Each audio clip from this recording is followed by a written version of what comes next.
That's good. Oh, Mrs. Hudson, what are you looking for? Haven't you finished packing yet? Not yet, sir, but I'm getting along. Well, be as quick as you can, won't you? Indeed, I will. But his things do take a bit of collecting. Well, how about his chemical apparatus? He's very particular about that, you know. He'll have packed that himself by now.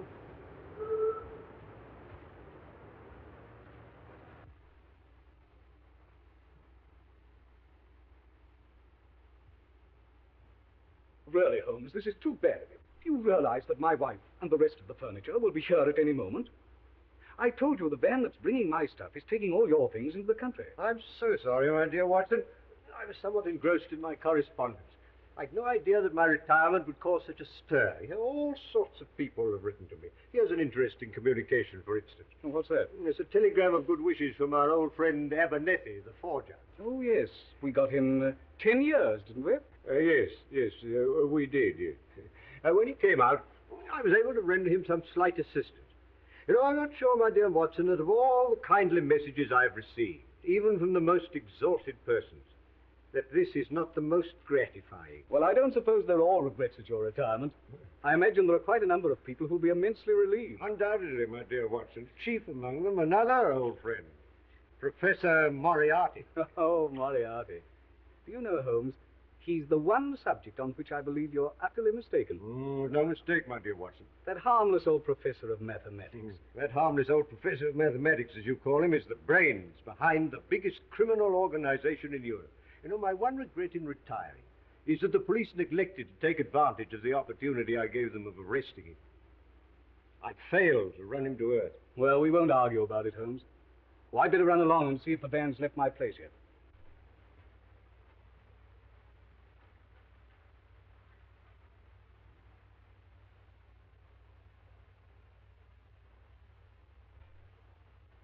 Excuse me, Mr. Holmes. There's a gentleman outside. Wants to see you very particular. Oh? What's the gentleman like? Well, he's an old gentleman and very tall. Ask him to come up. Yes, sir. Huh. Another well-wisher.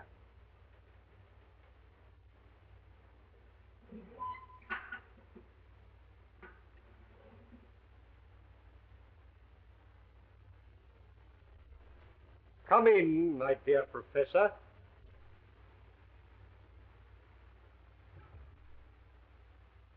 May I point out, Mr. Holmes, that it is a very dangerous habit to finger a loaded revolver in the pocket of one's dressing gown? It's a slight precaution, Professor. As a matter of fact, I half expected a visit from you to satisfy yourself personally that I really was going. Your perception, as usual, does you credit, Mr. Holmes. I must confess that, personally speaking, I cannot regret your intention to retire. I can well believe you, Professor. I also feel that from your own point of view, it is a very wise course. In fact, it is the only course possible. I'm afraid I don't quite follow. Do you not, Mr. Holmes? Allow me to refresh your memory.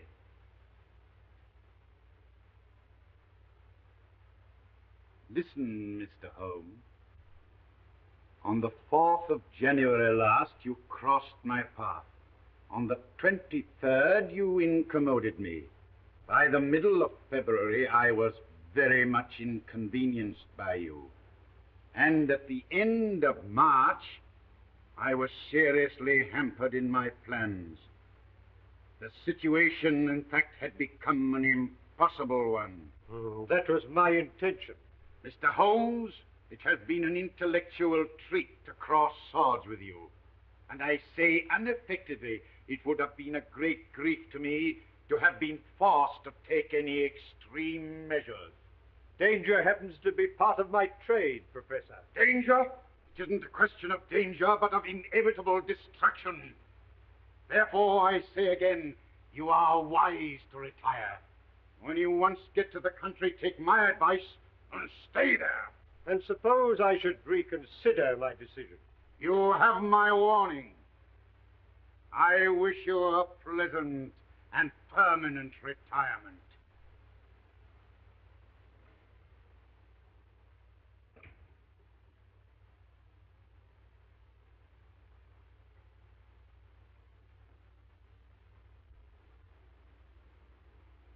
Now see here, Colonel Moran. How much longer have I got to wait? Where is this Mr. Moriarty? He's received your message, and he'll see you as soon as it's convenient to him. Damn it, I've been waiting here for 3/4 of an hour. Who the devil does he think he is? If I may give you a word of advice, Mr. Balding, I should moderate your tone a little when you meet the professor. Is that so? Hey, you! Wait a minute! What devil's trick's this? No devil's trick. I only wanted to prevent your going before I had spoken to you. And who gave you the right to turn the key at me, huh? We needn't discuss that matter. I understand you have a proposition to make to me. Maybe I have. And maybe I'll change my mind. Why they kept me wait? I speak to people when I choose, Mr. Paulding. Not to me, you don't. Unlock that door. Sit down. I said open that door. Sit down.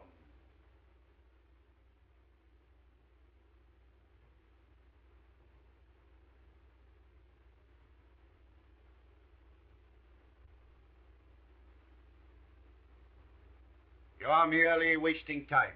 You traveled here on a false passport, and the American police would be interested to know your whereabouts. So you will do as you're told. Okay, Mr. Moriarty. I understand you represent an American society which is anxious to remove one of its ex-members who is now living in this country under an assumed name. That is so. And you wish the aid of my organization. What do you propose to pay? $50,000. Reasonable. Now you will tell me all you know about this man, how you traced him to England, when he arrived here, and in what part of the country he was last heard of. Colonel Moran speaking. Yes, he's interviewing the professor now.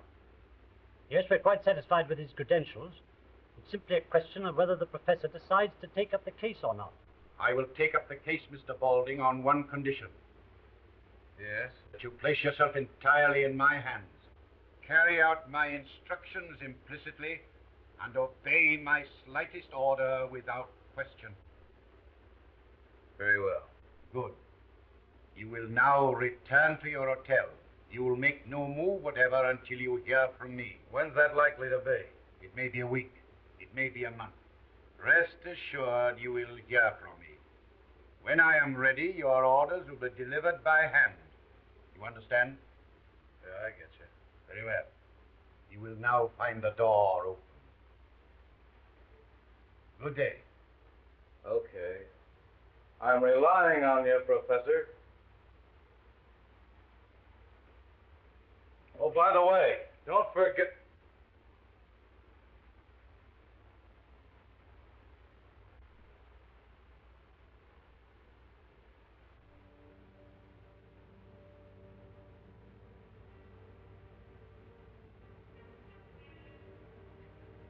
Going downstairs again, darling? Yeah, I left my glasses in the study. You gonna read them? Yeah, for a little. I don't feel I'm going to sleep. You've been dreadfully nervy all day, dear. Is anything wrong? No, dear, nothing. I just don't feel I'm going to sleep, that's all. I see.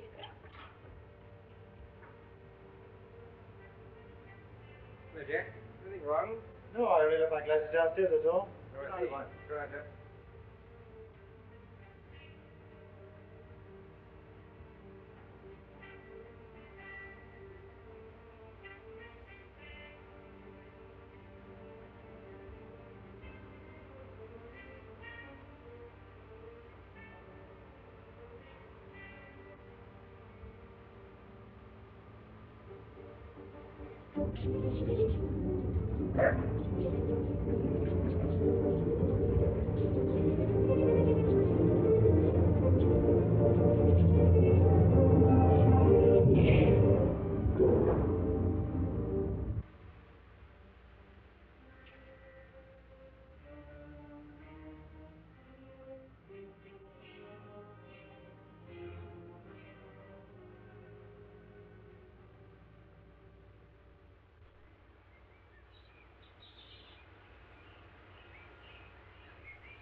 Excuse me, Mr. Holmes.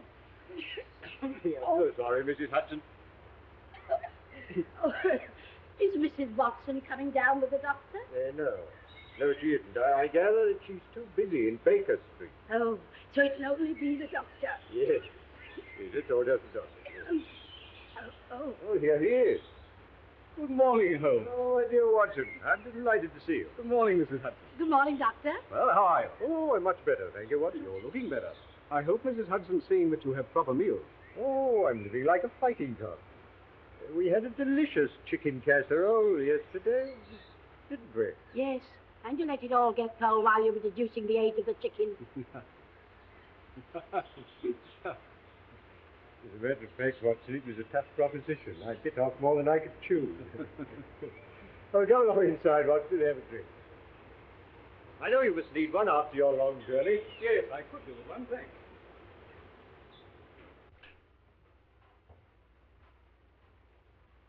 Oh, this is very nice, Holmes. You'll help yourself, Watson. Thanks. It's sulfuric acid. You're developing a curious sense of humor, Watson. So, out over there.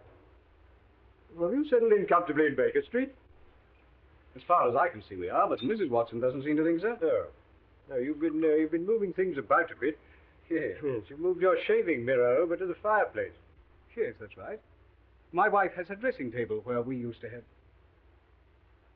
How did you know? My dear Watson, you're a man of precise habits and considerable regard for your personal appearance. As I observed that whilst the right-hand side of your face is closely shaved, the further we get to the left, the more careless your shaving appears, till we come to the angle of the jaw where it is positively slovenly. I deduce, therefore, that you placed your shaving mirror where the light strikes on the right side of the face. The bed must obviously be across the end of the room, therefore the fireplace is the only place left which could produce that result. Amazing, Holmes. Elementary, my dear Watson. Elementary. Oh, by the way, I've got a letter for you. Oh, well, thanks very much. Hello. This is interesting. No? It is a letter from Porlock. Well, who's Porlock? Well, it's rather difficult to say. It's a gentleman of many aliases. It wouldn't be of any importance except for the steam artist. A link in the chain. It's a good way down the chain. Not a very good link.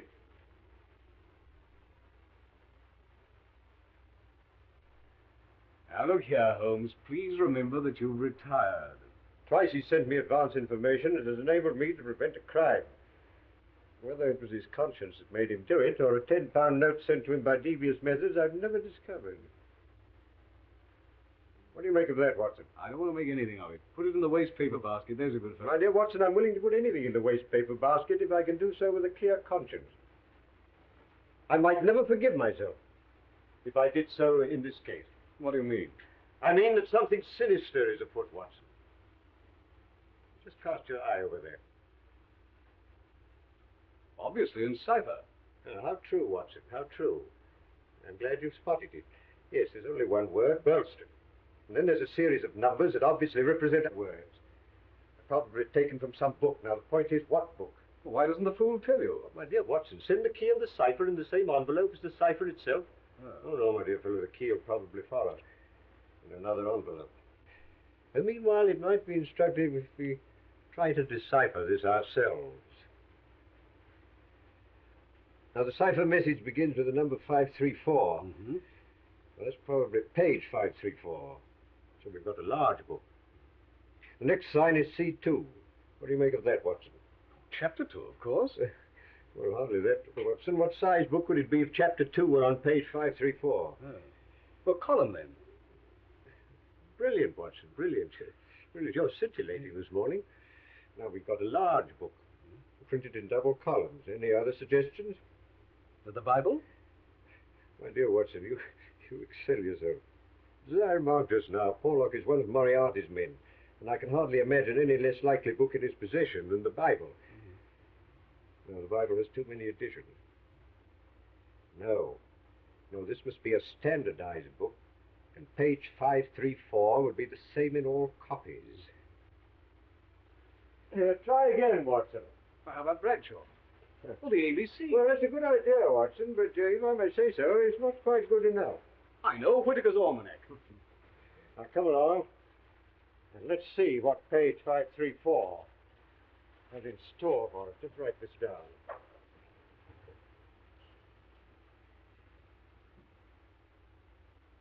Danger? Good, Watson, good. You got that down? Yes. Capital. Owner? Burlston Castle. What's it mean? It means, Watson, that some devilry is brewing against the owner of Burlston Castle. Excuse me, Mr. Holmes. It's Inspector Lestrade. Oh, Morning, gentlemen. Morning, Lestrade. I told him he wasn't to come worrying Mr. Holmes, but he said he'd arrest me if I didn't let him in. That's all right, Mrs. Hudson. That's all right. You understand, Inspector, that Mr. Holmes is retired. You're not going to drag him up to London. Oh, no, sir, I wasn't thinking of doing that. I called in to ask Mr. Holmes if he'd be good enough. Burlston? Oh, what's this, Mr. Holmes? This is magic. That's a cipher that Watson has just solved. Well, what's the matter, Inspector? Matter only that Mr. Douglas of Burlstone Castle was horribly murdered last night. What? Shot. Face completely blown away. So Porlock's message came too late. Porlock? Who's Porlock? And how can he prophesy murders? Camberwell postmark.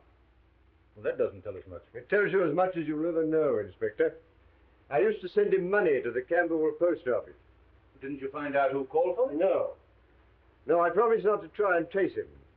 I gather he was of a rather shy, no, not to say retiring disposition. Oh, we can't waste any more time. Will you come over to Burlstone with me, Mr. Holmes? On the way, I'll tell you all I know. We're not going far, then. About 20 miles. You'll be back for lunch. I forbid it. I'd sooner go myself than let you go. Excitement's bad for you. I appeal to you, Inspector. He really ought not to go. My dear Watson, I appreciate your thought of it. I wouldn't dream of going if I were not convinced that Moriarty is behind all this. Not your Professor Moriarty? Yes, Lestrade, Professor Moriarty. My dear Mr. Holmes, you're beginning to see his hand in everything. Porlock is one of Moriarty's men. Now, look here, Lestrade, I'll bet you my new beehive to your old bowler hat that you'll find that Moriarty's behind this Burlston affair. All right, I'll take you. Good.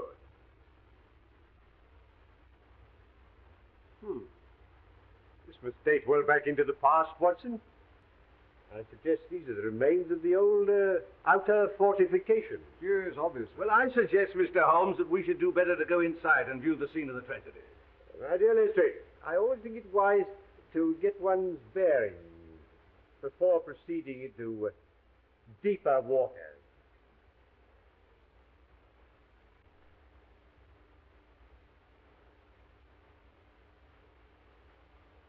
Lestrade, I observe that this moat has only recently been filled with water. Oh? How on earth do you know that, Holmes? My dear Watson, what kind of a tree is it that comes to maturity and blossoms in water? No. This water is a recent addition. Makes it much more difficult to get out of the window. Yes, Watson. Or to get in. Possibly Mr. Douglas anticipated this crime. Inspector Griffiths. This is Mr. Sherlock Holmes. How do you do, sir? How do you do? Oh, this is my friend, Dr. Watson. How do you do? Well, shall we get in? By all means, Inspector.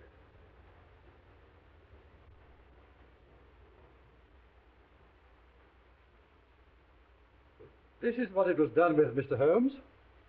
I found it lying just there. There was no signs of a struggle except the peculiar position of that chair. I see. Now tell me, who else beside Mr. Douglas was in the house at the time of the tragedy? Mrs. Douglas and Mr. Cecil Barker, a friend of the family. Here you are, Mr. Holmes. Yeah, these are dreadful injuries. Must have been at point-blank range. Whoever did this didn't intend to miss. Well, one can hardly miss with a sawn-off shotgun. American, Pennsylvania Small Arms Company. You'll observe that the triggers are wired together. So we got both barrels at once. And what do you make of this card, Mr. Holmes? VV341. It was found pinned to the body.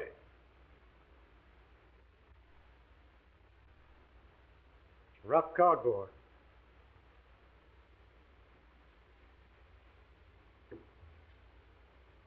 Not written in this room.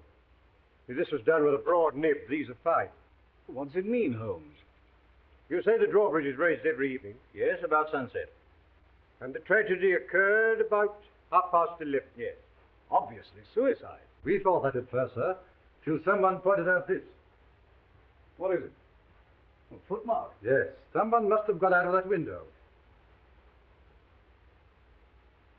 Who pointed this out? Mr. Barker, sir. Oh. Blood. Yes, his shoes must have been covered in blood from the state of the room. He undoubtedly swam the moat. Oh, hardly. It's not more than 3 feet deep anywhere. Oh. You've observed, of course, that someone has been hiding here. Hmm? There are distinct marks of muddy boots.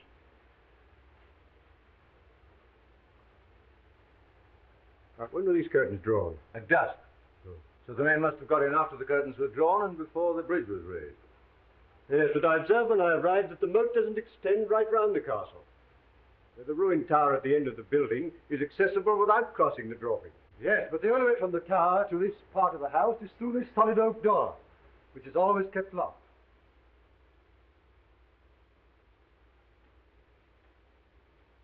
Is it? By Jove, Holmes. It doesn't seem to be locked now, does it? Well, that's funny. I always understood. Yes, we'll return to that later. Meanwhile, I must ask you to make no reference whatever to it. Now I think we'll have another look at the body. Oh, and I should like to have a word with that Mr. Cecil Barker. Very good, sir.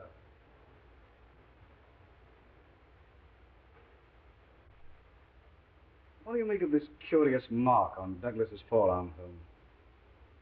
Do you think it's a sign of some secret society? How would you say that was done, Watson?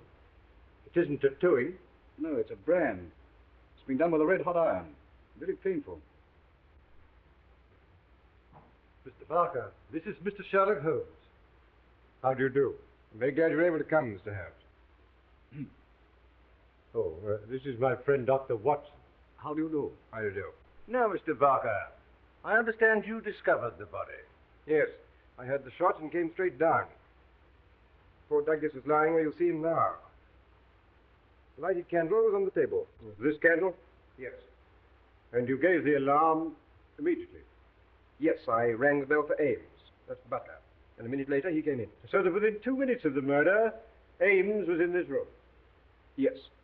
What was the first thing he did? He put that lamp he was carrying on the table. It blew out the candle. As a matter of fact, I was here so quickly myself after the shot. I must actually have been in the room while the murderer was escaping through the window. Why do you say through the window? Because there's no other way out. That door to the tower is always locked. But we've just... Now tell me, Mr. Barker, did Mrs. Douglas come in here after the tragedy? No, I was able to stop her just in time. How long have you known Mr. and Mrs. Douglas? About a year. I met them when they first came to Switzerland from America. How long have they been here?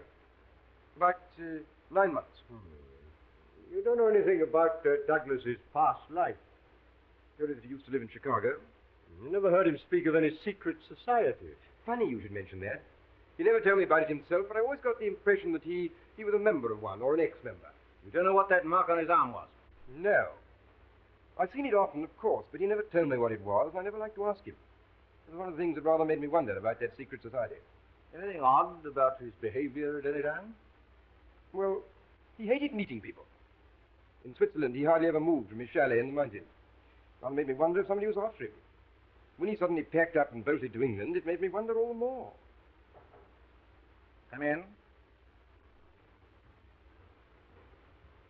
Excuse me, sir, but Mrs. Douglas would like to see Mr. Holmes when he's finished his investigation in this room. Oh, certainly.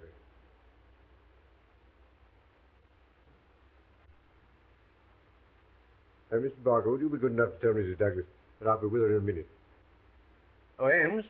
Yes, sir. As you're here, you may as well answer a few questions. Very good, sir. Regarding the tragedy, did you hear the report of the gun? No, sir. You know what these old houses are. Walls are a mile thick. Now, Ames, Yes, sir. when you entered the room, this candle was alight, I understand. Yes, sir. Where would Mr. Douglas have got it from? His bedroom, sir. I had orders to see that one was always on his bedside table. And you put this one there yourself? Yes, sir. I remember he told me his old one had burned right down, so I put in a new one. Oh, it was a new one? Yes, sir. It hasn't been relit since the tragedy. No, sir. I'll vouch for that, sir. Ah.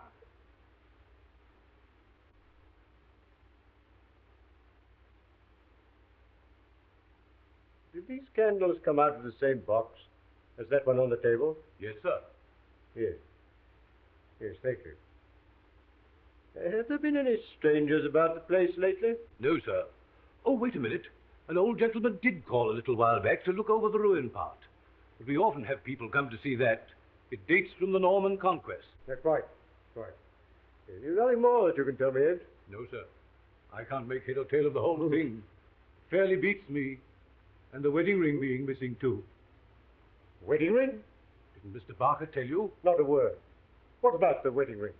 The master always wore a plain gold wedding ring under the one with the rough gold nugget on it. Under? Yes, sir. I never saw him without it. And for the murderer to take that and leave the other seems so strange, doesn't it? Here. Oh, there's just one more question, Ames. Did your master ever do exercises in the morning? Yes, sir. Every morning. As regularly as clockwork. Thank you. Thank you. Will that be all, sir? Yes, thank you.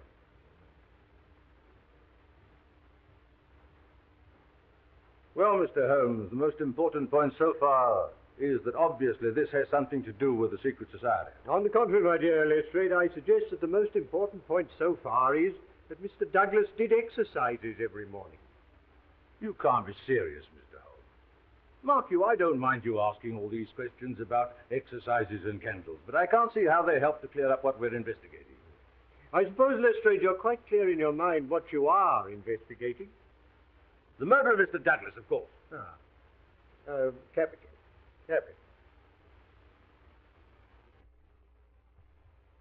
I've told Mrs. Douglas that Mr. Holmes will see her. Thank you. Now, I'd like to ask you one or two questions, if you don't mind. With pleasure. Did you know Mrs. Douglas before her marriage? No. But you've seen a good deal of her since. What are you suggesting? You've seen a good deal of him. I'm not suggesting anything. I'm here to get facts. Did Mr. Douglas entirely approve of your friendship with his wife? I refuse to answer. I suppose you realize that your refusal indicates that you've something to hide? I've got nothing to hide.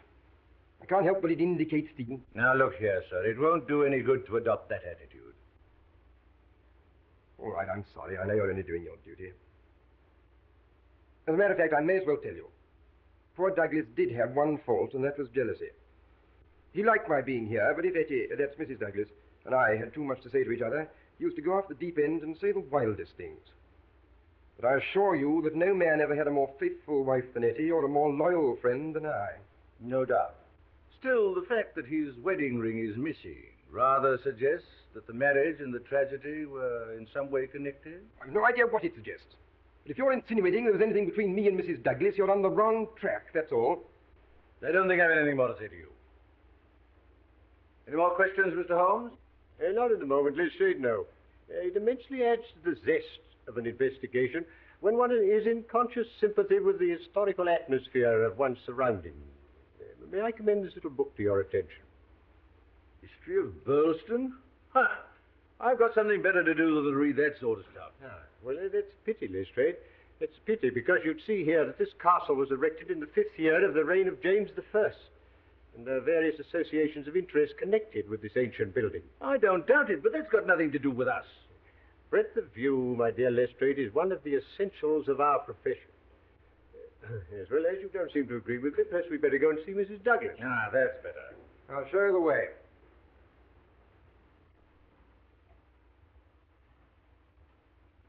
You can remove the body. Very good, sir.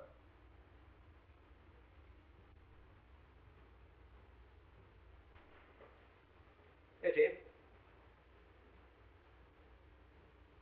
You've met Inspector Lestrade. This is Mr. Sherlock Holmes. How do you do, Mr. Holmes? How do you do?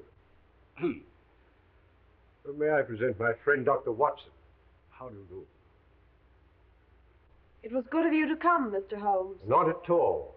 I hope I may be of service to you. Won't you make yourself comfortable? Well, I think I shall leave you now. If you want me, I shall be in the garden.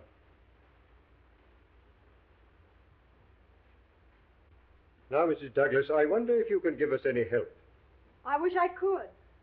But I didn't see the tragedy. So I understand, but you heard the shot. Now, how long after that were you stopped on the stairs by Mr. Barker? A couple of minutes. I just had to put on a wrap and some slippers. How long had your husband been downstairs before you heard the shot? 2 or 3 minutes. Not more than 5. Where were you married, Mrs. Douglas? In New York. Ah, in America. Have you ever suspected there was some danger threatening your husband, and that he knew it? Yes, I have. In fact, I'm sure of it. But he wouldn't talk about it. Not that there wasn't complete love and understanding between us, but, well, it's just that he didn't want me to be worried. You know nothing of his life in America that could have caused that threatening danger? Nothing at all. That mark on his arm, do you know what that is? No? You never asked him? Yes, I did once, but he refused to discuss it. So I never asked again. You've no idea what it is? None whatsoever. Can't you suggest anything? Mrs. Douglas, I suggest that you tell me the truth. Mr. Holmes! You know perfectly well what that mark is. You couldn't possibly have lived in America without knowing. That mark is the brand of the Scourers. Scourers? Yes, an American secret society which terrorized the coal districts of Vermissa, and which was broken up some years ago. Well, I'm bound to admit, Holmes, I've never heard of them. Now, I can well believe that, Watson, but I can't believe that Mrs. Douglas has never heard of the Scourers, because her husband was one. All right, Mr. Holmes. I'll tell you the truth. I think that will be the wisest course. I'll tell you the story of the Vermissa Valley, the Valley of Fear. 2 years ago, I lived at Vermissa with my father. We used to take in boarders occasionally. Then one evening, I went down to the depot to collect a package, and I met a young man who'd just come off the train. His name was Murdoch, and he was looking for lodgings. The minute I set eyes on him, I knew he was the one man in the world for me. I told him about our place, and he said he'd call later. That evening, when I was clearing away supper, I heard a knock at the door.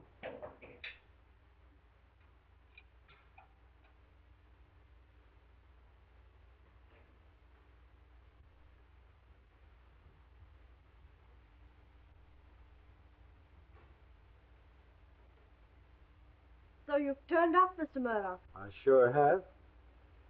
I kind of make it a habit to keep my word.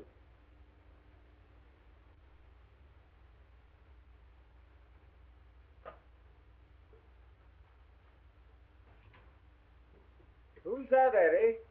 Someone to see you about a room, Dad. Etty, so that's your name, is it? Mine's Jack. This is Mr. Murdoch. He wants to board with us. Well, it'll suit me fine. Well, take your things off. Thanks. I dare say we can fix it. $20 a month for the terms. Well, that's all right for me. I better give him my first month. Okay. Will you come into the sitting room? Yeah, surely.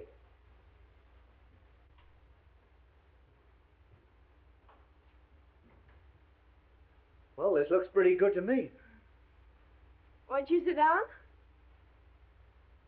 You know, I don't think I'm going to feel homesick.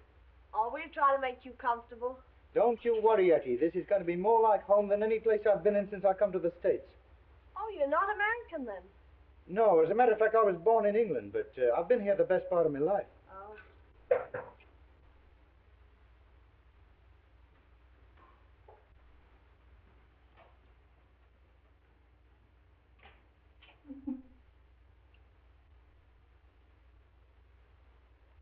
Why, hello, Ted. I didn't expect you so early. Yeah, so it seems. Who's the boyfriend? Our new boarder, Mr. Murdoch. This is Ted Balding. Well, Mr. Boarder, I suppose you figure you got things fixed up pretty good here, eh? Yeah, that's the idea. Any objection? Now, come here. Come on, get a move on. that I've been a boarder myself, so I'll put you wise. Eddie belongs to me. She's sweet on me. Get me? Well, there's no accounting for taste. So you're one of these fresh guys, eh? Well, don't get fresh with me, that's all. Ted, please. Jack didn't mean anything. So it's Jack, is it? It's come to that already, eh? I think if you were to leave us alone, Etty, we might get this thing straightened out. Listen, I know how to get this thing straightened out. You know what that means? No, and I don't care. Well, you can take it from me, you will. I'll be here tomorrow night, and I'll expect to find you gone. I wouldn't bet on that if I were you.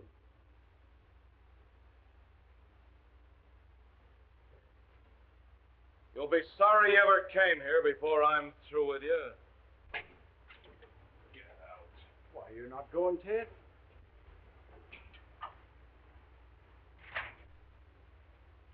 Say, Eddie, what's the matter with Ted?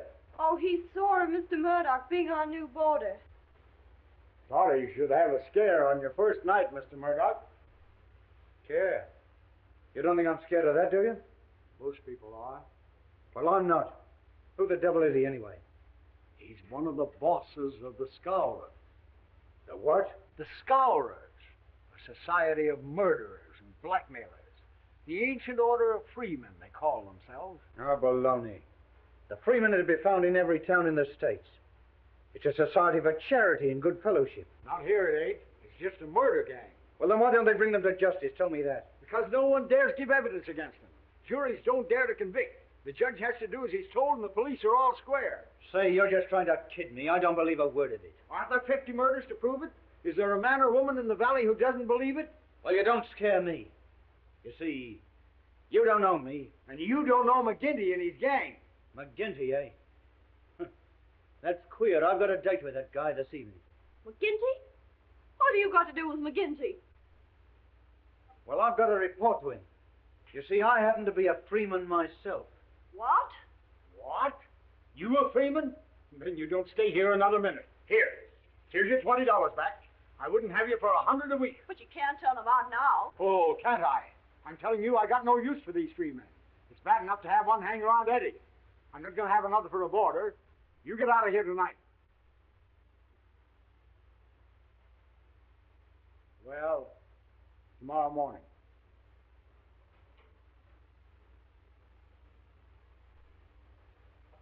I'm sorry. That's all right. But don't make any mistake. I'll be seeing a lot of you. It's no good. There's Ted Boulding. Tell me, Etty, you're not in love with Boulding, are you? You're only afraid of him. If you'd have met me first, would I have had a chance? I wish you had been the first. That's all I wanted to know. Oh, Jack, I'll never believe anything bad of you. Not whatever happens. Well, I wouldn't be too sure of that, Etty. Still, even a guy like me can be on the level with a woman. Well, I'll begin down to McGinty's.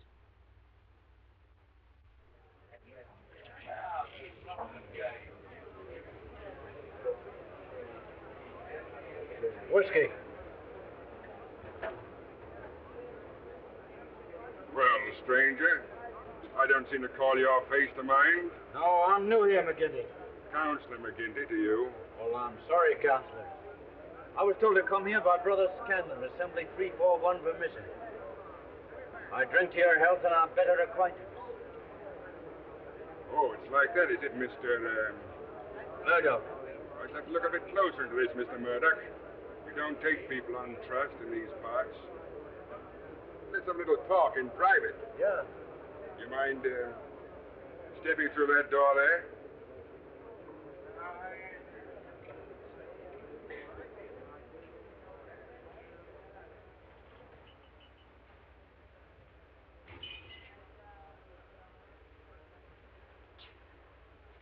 Look here, my joker.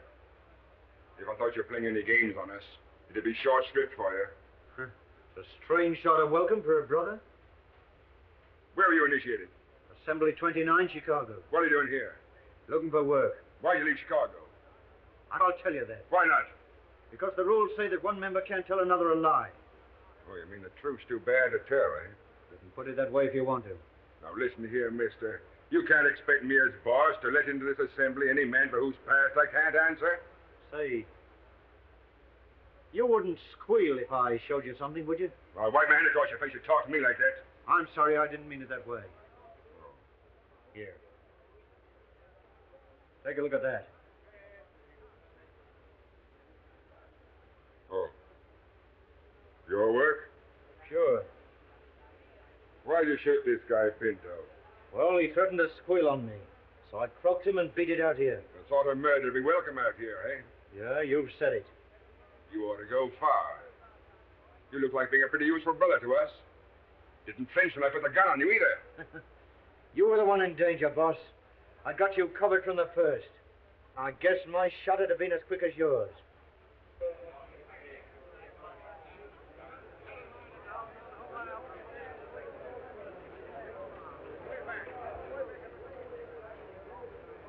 So you got here first, did you?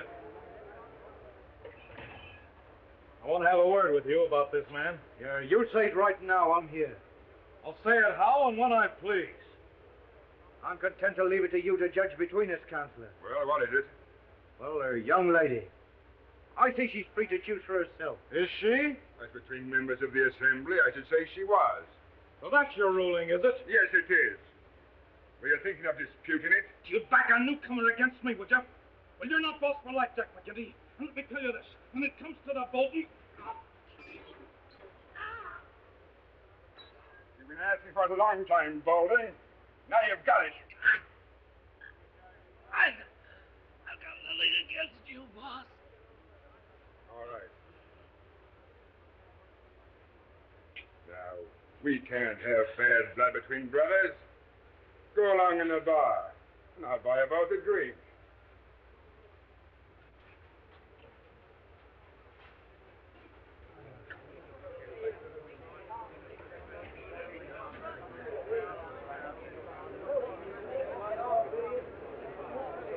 We've not met before.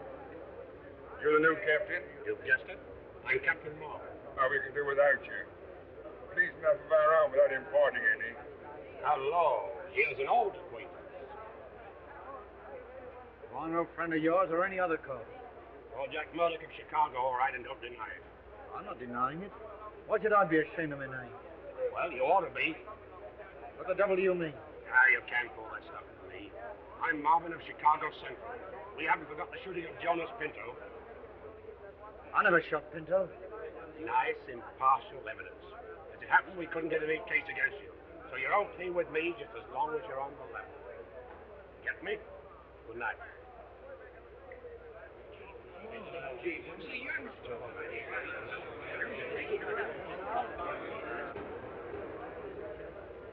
Well, boys, here's a new brother from Chicago. We'll just have drinks all round, and then we'll swear him well and truly into the assembly.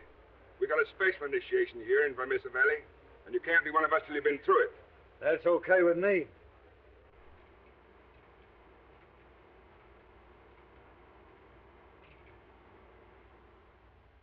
Okay. Brother Murdoch, can you bear pain? As much as anyone, I guess.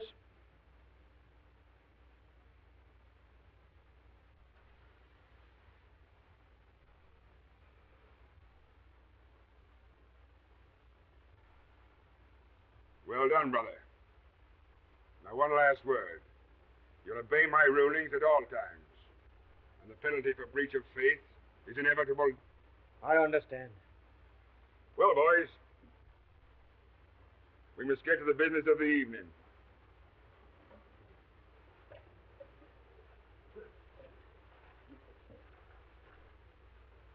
There's a man in this town who needs trimming. And it's up to you to see that he gets it. I'm speaking of James Stanger, editor of the Herald. You seen how he's been panning us again in his dirty rag? Why don't we bump him off? That might cause more trouble than we need ask for. But I guess you can give him a pretty severe warning. Will you take care of that, Bowling? Sure thing. I'll take Van Schust along with me. And you, Mansell? And you, Gower? Okay. And yeah, you'd better come along with us, Murdoch. We'll see the kind of stuff you're made of. That's okay with me. Come on, let's go.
He's as near dead as we want him. Wait, who the hell are you interfering? Stand back or I'll blow your face up. The boss said he wasn't to be killed in me.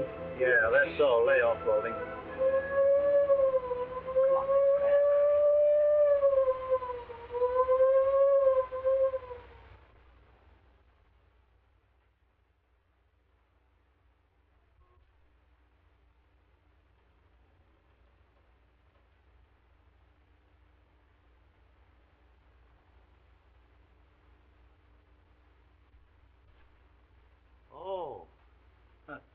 I'm sorry, Counselor.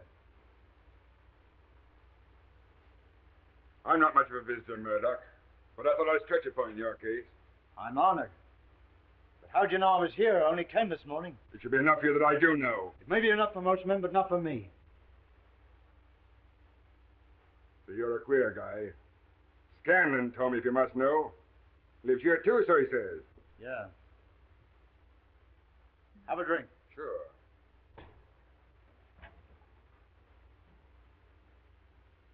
I thought you'd be getting into trouble, Mr. Crooked Murdoch of Chicago. Well, he's a friend of mine, and I'll answer for his conduct. Well, what am I being accused of? Beating up old Stanger of the Herald last night. Not your fault, it isn't a murder charge. Say, I can bring a dozen men to prove he was playing poker with me. You'll not be able to hold him, Captain Marvin. I wouldn't bet on that. Take him away, boys. Any funny business, shoot him.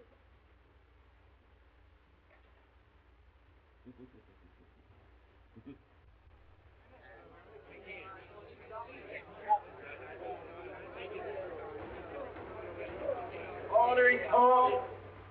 Do you find the prisoner, John Murdoch, guilty or not guilty? Not guilty.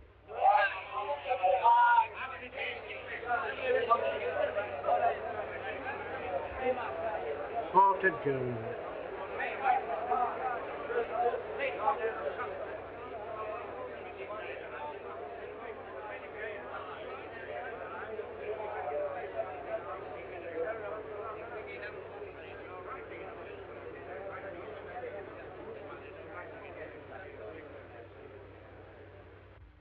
You see? I told you you needn't worry.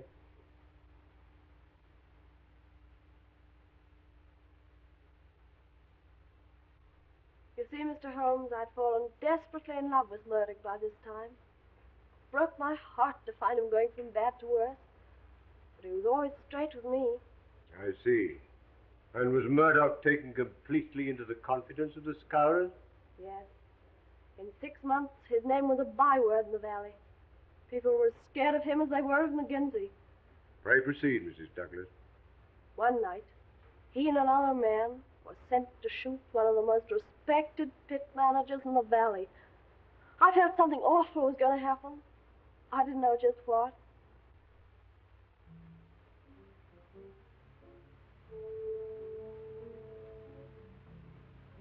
Tell the boys to scram. Okay, boy. Now then, Baldy. As soon as we get this going, you come back to these bushes and cover the door. He's got to come out when he finds a place of light. And where are you going? Don't be a sap. I've got to cover the back, haven't I? Come on, let's go. Okay.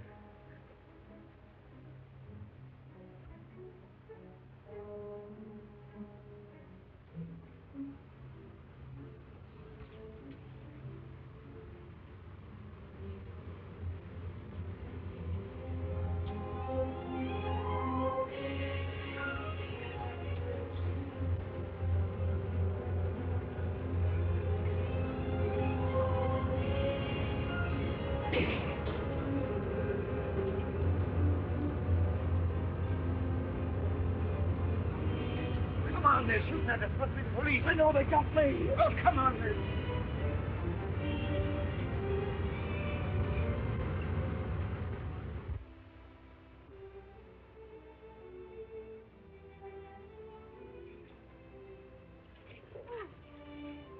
I'm sorry, Eddie.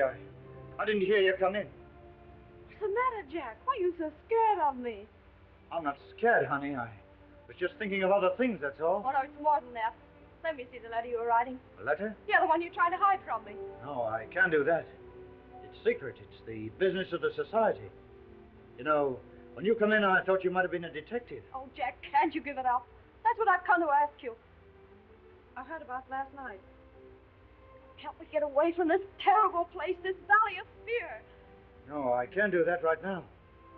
They'd never let me get away knowing as much about them as I do. Still, maybe in 6 months' time I could find a way. 6 months?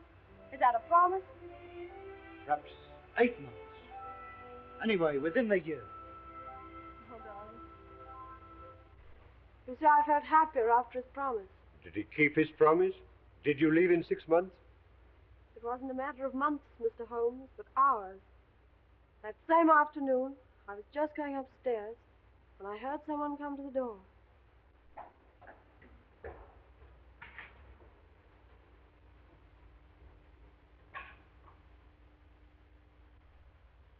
What's the matter, Jack? Trouble afoot. Police? Yeah. A Pilkington detective. Yeah, that don't mean anything to you, I know, but I'm too deep in this thing. I've got to get out. Tonight. And you want me to come with you? Yeah. I'm a strange sort of Romeo for a kid like you, but I'm on the level with you, Etty. And we quit tonight? Sure. Is there any danger? Maybe we can stall the danger off, maybe we can't. Anyway, you be ready in case I come for you. I will, Jack.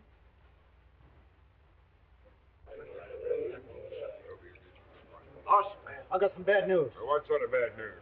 Well, I can't tell you in public, but let me collect a few of the boys and go into your room and discuss it. Okay, carry on. Olin, Cormac, you go. Go. Mansell, come into the boss's room, will you? Yeah, and you too, Willoughby. Okay.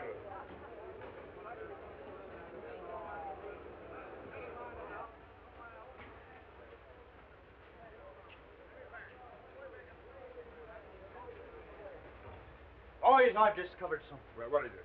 There's a fellow called Bertie Edwards among us. Well, he's a Pilkington detective, and he's collecting evidence against us that'll send us all to the gallows. You sure of this? Yeah, you can take it from me, but I'll give you the details later. Anyone know this guy by sight? Sure, I do. But if we act quick, we've nothing to fear. We got nothing to fear anyway. What can this man know about our affairs? Well, I hope you're right. But he's got the coal owner's millions at his back. Don't you suppose there may be some weak member among us who can be bought? Maybe he's got our secrets already. No, there's only one cure. Then he never leaves the valley alive. For the first time, Balding, you and I agree. Well, do you want me to handle this, boss? Sure, but you better tell us some more about it. Well, the other day I met a fellow who said he was a pressman. And he offered me good money for inside stories of the Scourers. Although his face was familiar, somehow or other I couldn't place him. I know now that that was Bertie Edwards. I made a few inquiries and found out he was living at a place called Hobson's Patch, under the name of Steve Wilson. Well, we'll just bump him off quick. No, I've got a better plan than that. Well, what is it? I'll go over to Hobson's Patch this afternoon and locate him. I'll tell him I'm a Scourer, and I'll offer him the secret papers of the society for a price. Only as I can't hand them to him in the street, he's got to come to my place to collect them. That'll fetch it. Well? Well, surely you can handle the rest yourself. Only once Mr. Bertie Edwards comes to my place, I don't think he'll leave it again alive, somehow.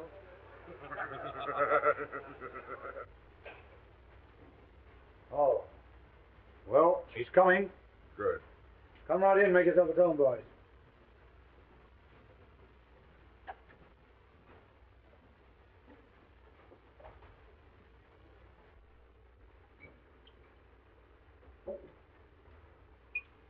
You think he knows much?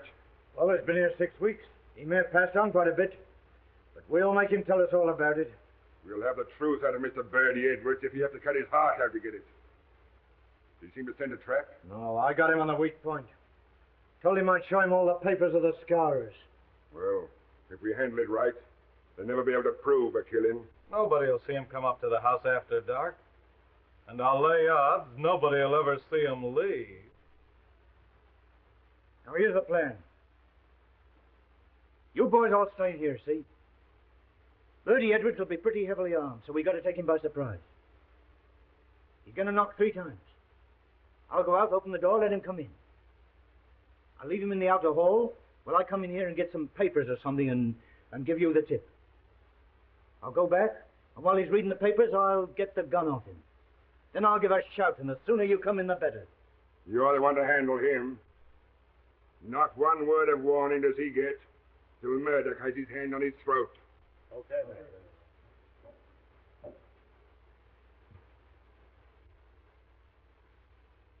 Pity you haven't got shutters on your windows. Don't you worry, we won't be spied on. Perhaps he won't come. He's as eager to come as you are to see him. He may be here any minute. Now keep quiet. Not a movement till I give you the sign.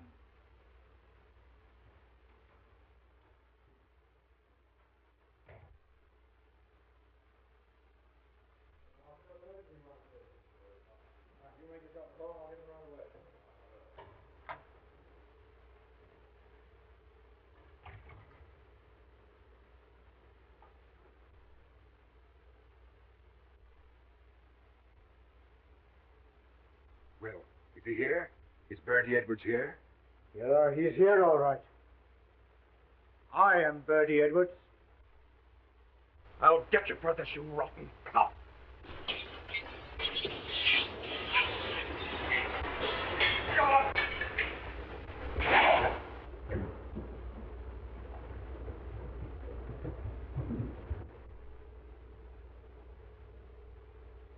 There are 40 armed men around this place, so you can figure out what chance you've got. You dirty, stinking double-crosser. There's something I'd like to say to you fellas before we part. Next time we meet, you'll all be in the dark. Well, I can put my cards on the table at last. I am Birdie Edwards of Pilkington. I played a pretty dangerous game in breaking up your gang. And no one knew I was playing it except Captain Marvin here and my employers. You think the game's all over, don't you, Mr. Clever Guy? Well, let me tell you this. You'll be hunted down wherever you go to. The scourers will get you even if you go to China. Yeah? Well, I'll take a chance on that. You all fell for my supposed criminal record just as I thought you would. I've stopped as many crimes as possible. How many times have you fellas been to get your man and found he's gone to someplace else? Well, that was my doing. Yeah, and that was my doing, too. Only I was just too late to save a man's life. But when I found the secret was coming out, well, I got to act quick. And so I'm able to hand over to Captain Marvin the worst gang of murderers this country has ever known. Handpicked by me. I told you when you joined us the penalty for breach of trust is inevitable death. And you'll find that's true. Take him away, boys. Well, Birdie, the boss will be pleased. You sure got results. Yeah, but I wouldn't go through all this again for all the money in the States. That's the whole story, Mr. Holmes. McGinty and $12 went to the gallows. And Ted Balding, one of the very worst, got off with life imprisonment. And do you think this is Balding's work? Obvious. Obvious. I'm certain of it, too. We wandered around and finally settled in Switzerland. And then one day my husband got a cable saying that Balding had broken jail and was believed to be in Europe. My husband must have got wind of something because we packed up in a few hours. And now? I see. McGinty proved himself to be right. Yes. Oh, Mr. Holmes, if you'll pardon me, I'll go and get some fresh air. This has all been terribly upsetting. Naturally, Mrs. Douglas.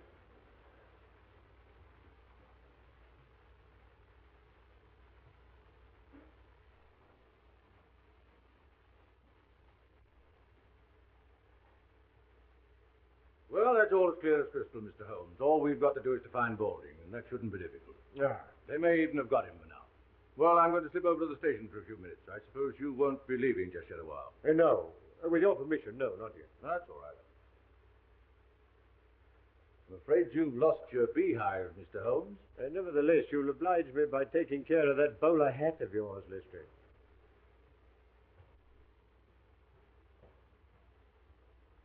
Well, it didn't take us long to solve that. You know, I'm sorry for Mrs. Douglas. Extremely pretty woman, don't you think? Is she? I didn't notice. Really, Holmes, there's something positively inhuman about you at times. My dear Watson, I never allow my judgment to be biased by personal qualities. I can assure you that the most winning woman I ever knew was hanged for poisoning 3 little children for their insurance money. Oh, I see.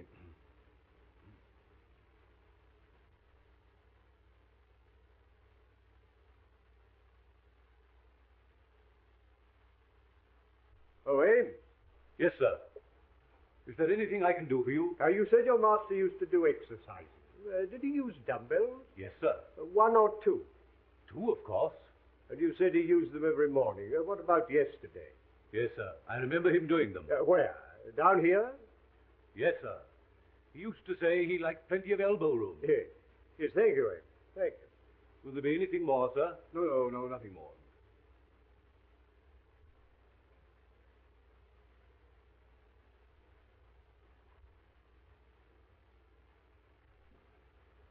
Seriously, Holmes, this is all very simple. What's to prevent our going home to lunch? Only that I'm rather concerned about the missing dumbbell, Watson. Dumbbell? Yes. Yes, I'm not referring to the good Lestrade, whom I'm aware has gone to the station, but to the equally solid article used for developing the muscle. One usually looks for them in pairs, my dear Watson. I can only account for one. No, this is by no means a simple case. What complicates it still more is where does Moriarty come in? He doesn't. Balding murdered Douglas, and it's Lestrade's job to find him. My dear Watson, you appear to have forgotten that only this morning we decoded a message from one of Moriarty's men foretelling this tragedy. Oh, yes, of course. Yes, so we did. Well, what's the next step, Holmes? You can lend me your umbrella. Umbrella? Here. But it's not raining. How true, Watson, how true. Nevertheless, I should like it. You brought the one with the crooked handle, didn't you? Yes, I left it in the hall. But that's a wretched weapon, Holmes. Take my revolver. No, my dear fellow. There's no danger. If there were, I'd ask for your help. No, I'm not thinking of doing any shooting, Watson. Just a little fishing. Fishing? Yes. Yes, I want to see what the moat has to offer us. Oh, I see. Fishing. I'll go and fetch it.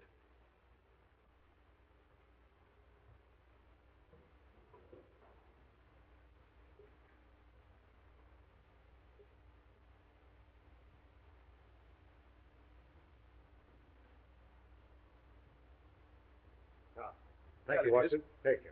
Oh, by the way, where did Mrs. Douglas go when she left us? I saw her from the window. She was heading straight for the pergola. As I thought, Watson. She's probably talking things over with Barker.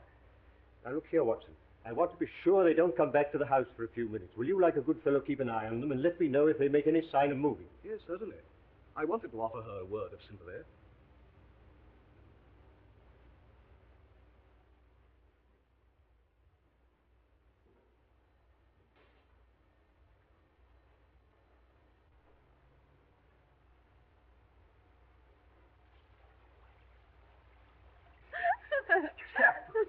I don't know how I kept my face straight during my examination.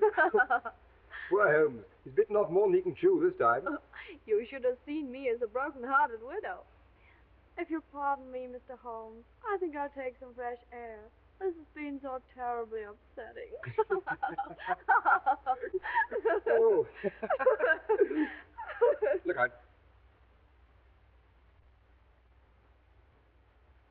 Dr. Watson, would you mind coming and speaking to Mrs. Douglas? I was about to offer my condolences to Mrs. Douglas, but they appear to be superfluous. As a matter of fact, she wants to ask you something. Yes. I feel the gravity of the situation calls for some explanation.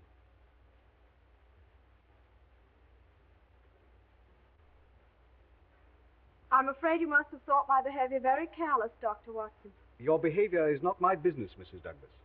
But I must admit, I find it a little difficult to reconcile with the circumstances. What did you want to ask me? If I was to tell Mr. Holmes something in confidence, would he tell the police? I can't answer that. In other words, is Mr. Holmes working with the police or on his own? That I can't answer. Well, could he get rid of the police?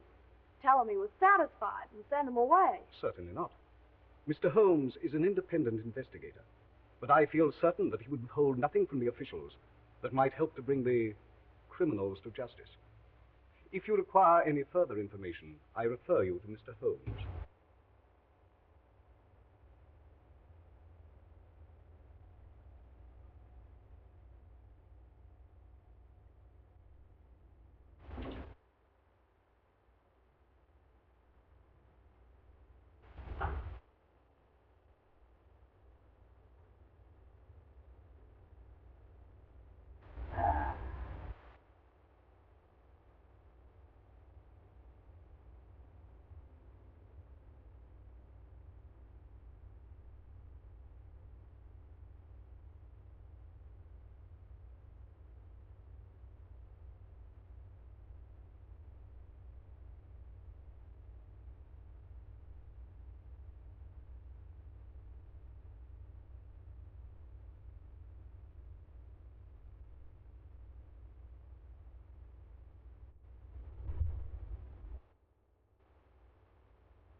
I'm bound to admit, Holmes, I agree with you.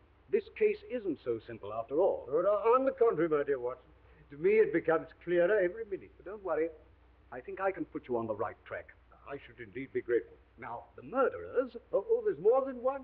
My dear Holmes, if you'll stop interrupting me, I'll explain my theory. Oh, dear Watson. I'm so sorry. I apologize. Please don't mention it. So you have a theory? Well, it's more of a certainty than a theory. How good. I'm all attention. From the first, Barker's account of the tragedy didn't satisfy me. No. I noticed that. I came to the conclusion he was telling lies. Half-truths, Watson. Much more dangerous. He admitted that Douglas was jealous, and I suggest he had good cause to be. Oh, you think this is a crime of passion? Exactly. Or as the French so aptly put it, un crime passionnel. The guilty lovers wanted to get rid of the husband, so they killed him, and used the story of the scourers to put everybody off the scent. I see, everybody except the astute Dr. Watson. Well, it hadn't occurred to you, had it? No, I'm bound to say that isn't my theory. Well, I'm going to prove it to you. When I went into the garden just now, the pathetic widow was consoling herself with Barker. They were laughing. Positively laughing. That confirms it, doesn't it? Oh, yes, that confirms it. And what's more, she wanted to ask you something in confidence. No, Watson. No, I want none of their confidences. It's always awkward when it comes to an arrest. Then you agree with me. You think they're the murderers. My dear Watson, there's an appalling directness about your questions at times. Of course they did it. Why, she didn't even come into the room when she heard her husband was dead. If I'd had my head blown off, I should think it very odd if my wife didn't come and look at me. It's not so odd as you may think, Watson.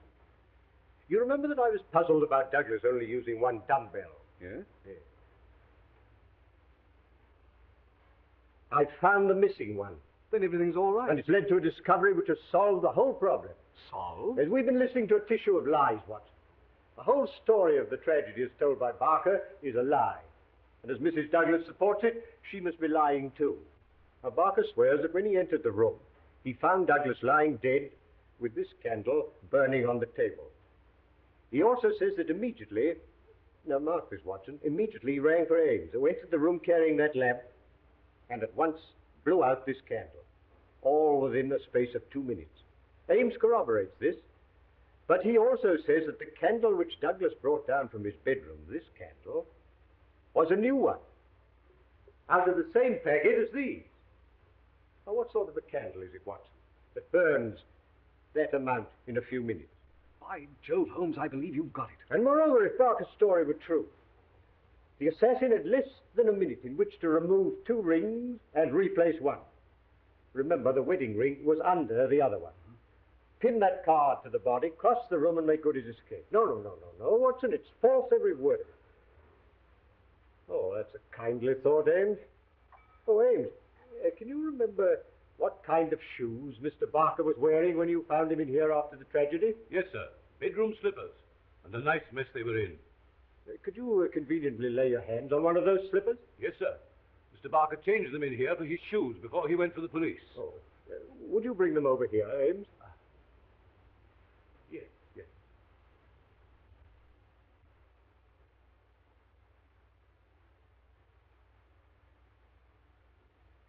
Here they are, sir. Thank you, Ames, thank you. You needn't wait.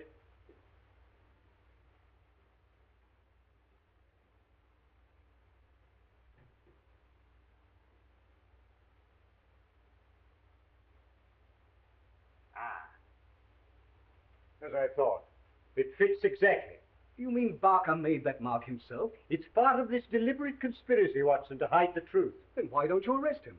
And Mrs. Douglas? My dear Watson, if you asked the good Lestrade, I expect he would. No, Watson. These are only small figures in the drama. The principal players you will meet tonight. Where? Here? Through that door. In the ruined tower of Burlston Castle. Oh, I see.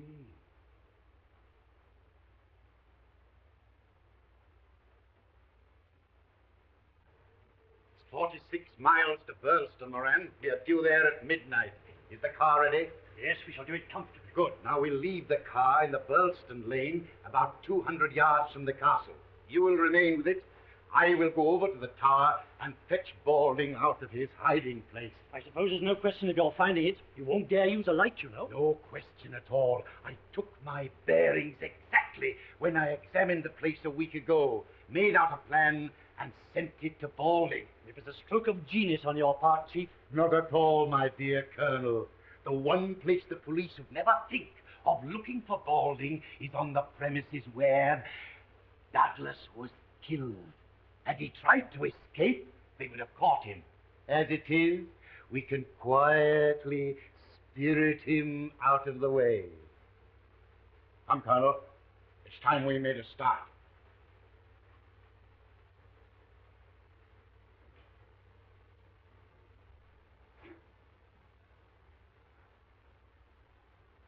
Well, Mr. Holmes, you haven't yet told me why you got me here. Ah, Lestrade, I wanted you to be present at the final act of this little drama. What, you mean you found Balding? Can I make an arrest? No. You're too impulsive, Lestrade. Before we talk about arrest, I think we might spend a profitable 10 minutes exploring the ruined tower. You're not trying to make a fool of me, Mr. Holmes. No, certainly not, Lestrade. But my good friend Dr. Watson will tell you, there are times when I cannot resist a touch of the dramatic.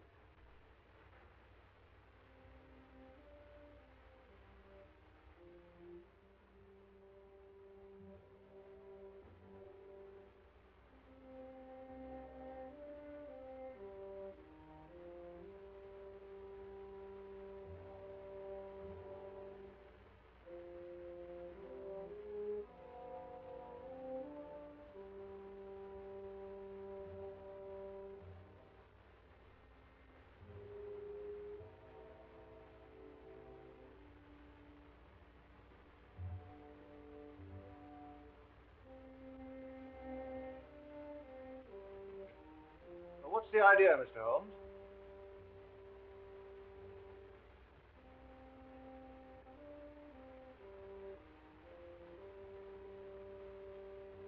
Come out, Mr. Douglas.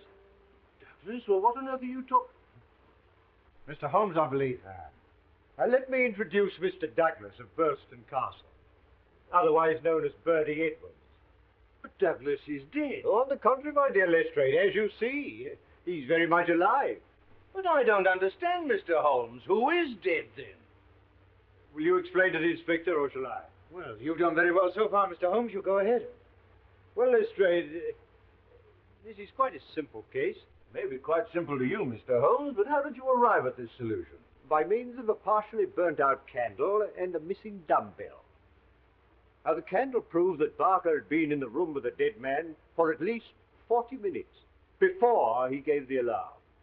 And I had to ask myself, what was happening during that time? What was Barker doing? Yes, I'm afraid that's a point I missed, Mr. Holmes. Ah, well, that's not the only point you've missed, my dear Lestrade. Now, Mr. Douglas was being hounded by the Scarers, who'd sworn to kill him. So he retreated to this castle, where he took every precaution against intruders. But Balding succeeded in entering during the day, unseen. That night, he attacked Mr. Douglas with a knife. It was knocked out of his hand, so he had to use the noisier weapon, the shotgun, which in the struggle went off, killing Balding and mutilating him beyond recognition. Oh, I see. Oh, well, that answers your question, Lestrade. But what about Barker? Barker, my dear Watson, on hearing the shot, came down at once. And in order to put the Scarers off the scent, they dressed Balding in Douglas's clothes, the Scarer's mark on the arm completing the deception. Balding's own clothes, Barker weighted with a dumbbell and threw into the moat. Douglas then got dressed, took some food, and went into hiding. And that's what happened, Watson, while the candle was burning down. You see, Lestrade? Am I right, Mr. Douglas? I can certainly hand it to you, Mr. Holmes. Yes. Yes, you came across one little difficulty, however. When you placed that gold nugget ring on Balding's finger, you intended to place your wedding ring there also, eh? But you couldn't get it off, could you? No. Though I've been in a country where wedding rings slip off pretty easily, mine wouldn't. But how did you guess that Mr. Douglas was concealed here? It isn't a question of guessing, my dear Lestrade.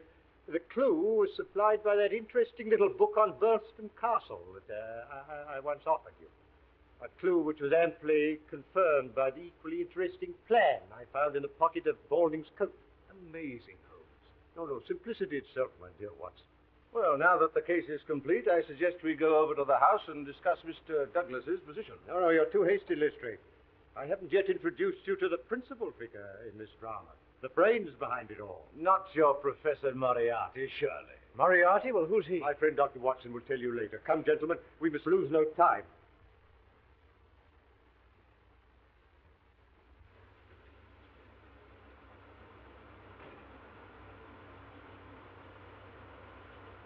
Keep her running, Moran. I'll bring Balding back in 5 minutes. Look here, Mr. Holmes, you can't expect me to believe in this Moriarty theory of yours. Moriarty's no theory, Lestrade, but a very great fact. Oh, well, we owe you a good deal. I suppose I must humor you. The catching of Moriarty will be the triumph of Sherlock Holmes. Quite apart from you losing your hat, Lestrade.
Balding failed to carry out your instructions, Professor. So you're in this, are you, Holmes? Well, I warned you.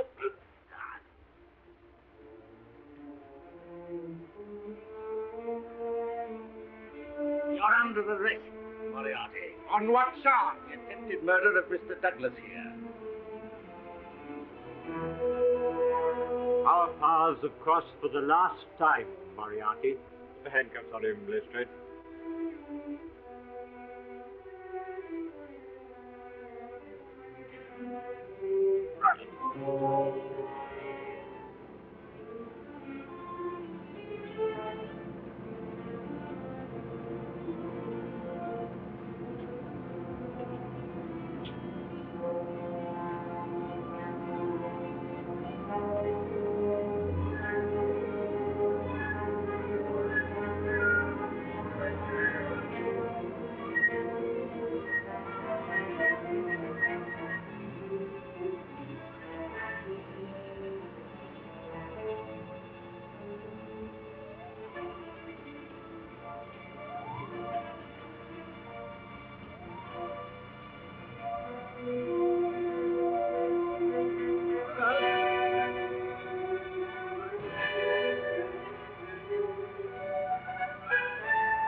you, Holmes!